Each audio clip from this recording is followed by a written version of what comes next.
Чувашский академический ансамбль песни и танца открыл свой 97-й сезон с новой программой «Круг жизни», созданной на средства гранта главы республики. На концерте в столичном ДК тракторостроителей побывала наша творческая группа. Чувашский госансамбль родился дважды. 100 лет назад с выступления тогда еще самодеятельного чувашского хора в Москве, который получил всесоюзную известность. Через 4 года, получив статус государственного, он начал концертировать. Эта дата и считается его днем рождения. Республике исполнилось 100 лет. Ансамбль тоже как бы ровесник ансамбля республики, потому что, как любительский коллектив, он был создан еще в далеком 1920 году. С 1924 года ведет как профессиональный статус. Поэтому программа как бы обрисовывает, показывает как жизнь республики за эти 100 лет, так и развитие самого ансамбля.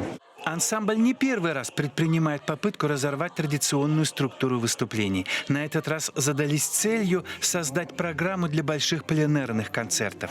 Идею удалось воплотить в том числе и благодаря грантовой поддержке. Из-за пандемии опробовать новую постановку на площадке под открытым небом, то есть там, где много пространства и воздуха, не получилось. На привычной сцене она, конечно, смотрится громоздко. В тени огромного видеоряда «Колеса жизни», теряющих свое изящество чувашских узоров необычных размеров, танцы и действия артистов кажутся мелкими и незначительными. И самое важное, фонограмма и живой звук, так легко соединяемые в записи, на сцене согласуются плохо. Но надо отдать должное профессионализму артистов, которые все время карантина продолжали много и упорно работать. Движущийся по сцене хор звучит и с оркестром, и акапелла удивительно стройно и чисто. Артисты балета выполняют движения свободно и уверенно.